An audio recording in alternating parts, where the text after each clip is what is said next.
Welcome to another edition of the Flooring 101 podcast. I am your host, Jason Jabbar. I've spent the last 25 years in the retail flooring business, the last 10 as CEO of Jabbar's Carpet Out, located in Wichita, Kansas. We're a single store operation, but are one of the largest independent retailers in the United States. So I've also served on the Shaw Dealer Council for 8 years, and I am starting my second term on the World Floor Covering Association's Board of Directors. So if you are in the retail flooring business and you are experiencing issues or are thinking about getting into the retail flooring business, this podcast is for you, and we are glad that you tuned in. And it is absolutely free to listen to, and we're glad to have you aboard.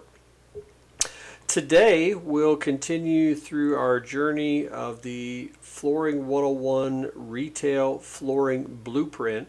The last episode of our podcast, we talked about 5 common rookie mistakes to avoid when you are opening your business.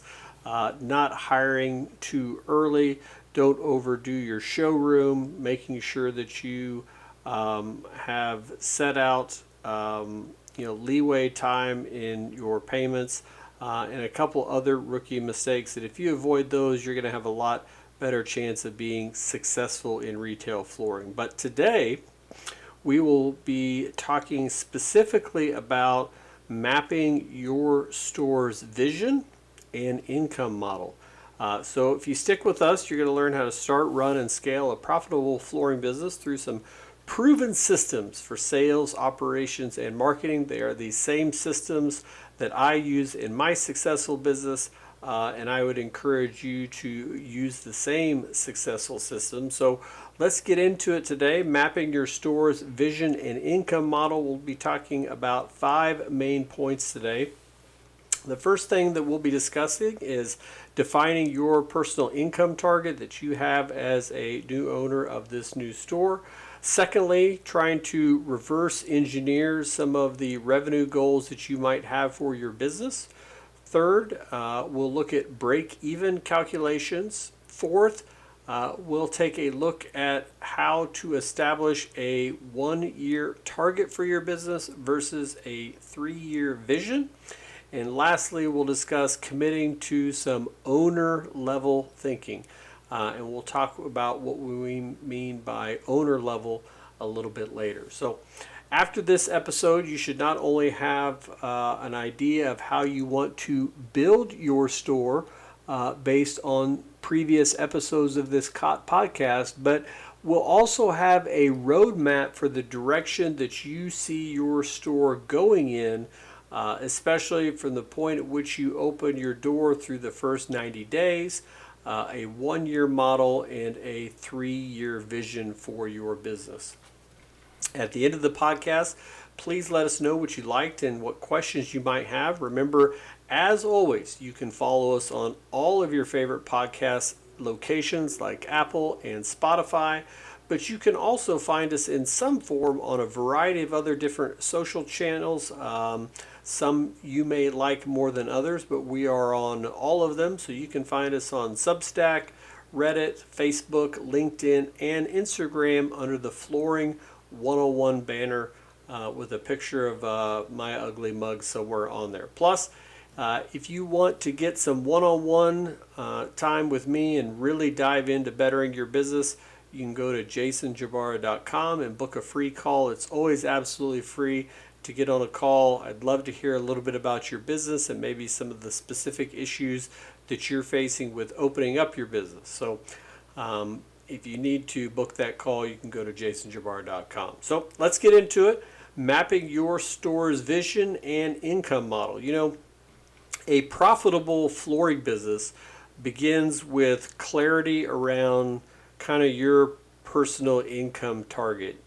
Many owners start without knowing how much they actually need to support the lifestyle that they want to have, which leads to some reactive decisions and financial stress. So defining your owner's salary is not just about covering your living expenses. It's about setting a baseline for what the business has to generate in order for you to sustain you and your family. Lifestyle math, quote unquote, comes into play here. So factoring in your house, savings, personal goals, unforeseen expenses, when you know exactly what you need to take home on a weekly, monthly, yearly deal, every business decision that you're going to make, from pricing to hiring, is going to be anchored to a clear financial objective rather than guesswork or wishful thinking. So before you open the doors to this business, you've already made the decision to open a retail flooring store, or you've already made the decision to purchase a retail flooring store. You need to decide what it is that you want out of this business.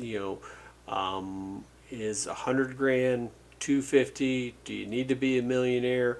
You need to figure out what it is, what your lifestyle math is, before you open those doors. And that way, you have a real clear financial objective of what you need to do in this business, rather than just wishful thinking, or if we do this, I think I can kind of get by.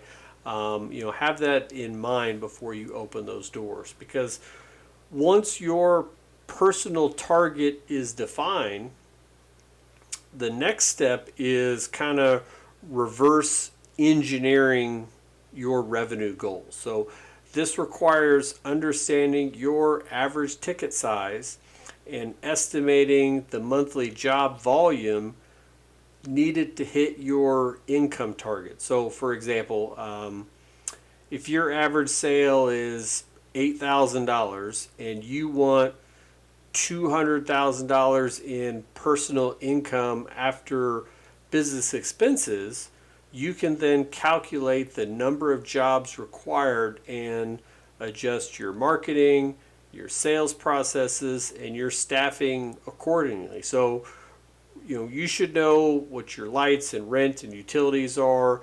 If you've stuck with your margins, like we told you to do a couple of podcast episodes ago, if you reverse engineer it in this way, it allows you to plan proactively instead of relying on luck. And that's going to ensure that your efforts are focused on the activities that actually generate profit, and not those activities are not generating profit and are not generating business for your business. So another thing is break-even analysis. It's another essential tool in building a systemized business, and we keep using that term, systemized business, and we'll continue to use it.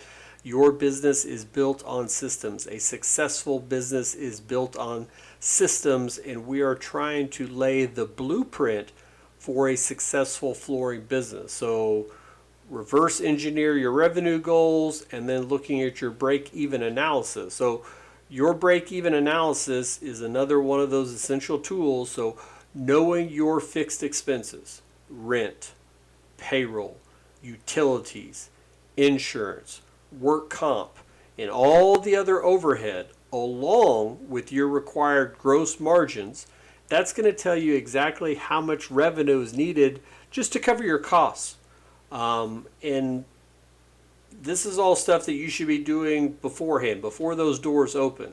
Because without this insight, even a busy store can operate at a loss. It's not how much you do in gross sales, it's how much you make. So you need to know what your fixed expenses are. You need to know where you're going to try and keep your margins at, in order, so you sell it, you know where your margins at. So if you sell an $8,000 job and you're at 40% margins, you're going to make $3,200 off that job. Out of that $3,200, you're going to have to then pay out, if you're salespeople, and what your overhead is. Say your overhead is 10%, so that's another $800 that's going to come out of that initial $8,000 that is now at $3,200. So now you're at $2,400 minus what you're paying their salesperson. So if you have that insight, a disciplined break-even calculation informs pricing, job selection, and operational efficiency. It provides a benchmark that keeps your business on track during slow periods and rapid growth phases. So do that break-even analysis ahead of time. As the owner of the business, if you're salespeople or if you're the only salesperson, if you're sticking to your guns and you're not lowering your sales jobs just to sell it, if you've got your margins set, your overhead and where your break-even is, whether you're slow or growing rapidly, you're going to be building a successful business. Finally, mapping your 1-year target versus a 3-year vision is about thinking like an owner, not just an operator. The first year should really focus on stability, consistent sales, repeatable processes, and a strong foundation in cash flow and margin control. The 3-year vision kind of shifts towards growth and expansion and building enterprise value. This is where you may start to grow enough where you're able to do some hiring and not hiring right off the bat just because you think you need somebody. That first year is about going from working on the business to working in the business. You're not just an installer anymore. You're not just a person who was a territory manager and decided to get to retail flooring. Now you're an owner and not just an operator. So, that 3-year vision kind of shifts towards the growth and expansion and building enterprise. Committing to owner level thinking means treating your business as an asset and not as a job. Nobody is going to fight for your business as hard as you will as the owner. Nobody is going to love your business as much as you are as the owner. And hopefully you got into retail flooring because it is an asset to you and it's not just a job. So every system you implement, every process you document, and every financial metric you track is going to contribute to long-term value that can be scaled, sold, or leveraged, and that will give you freedom and security beyond just the day-to-day grind. Do it right, do it light, do it wrong, do it long. So just to kind of go back and think about what we talked about, make sure you're defining your personal income target, especially your owner salary, and look at it through lifestyle math. What is the type of lifestyle that I am hoping to achieve, or the type of lifestyle that I am accustomed to living? And based off that, that'll tell you what you need to sell. Reverse engineer your revenue goals. Look at your average ticket size. If you're holding to your margins, you know what you've made off of that job. Look at a monthly job volume. What do I need to do each month in order to make this much money? And then I can calculate my year. Check out that break-even calculation. You know what your fixed expenses are. You know where your margins are going to stay at. So that's going to require you to have a fixed gross margin built into your system of where you're going to sell your products at. Have an idea of your 1-year target versus your 3-year vision.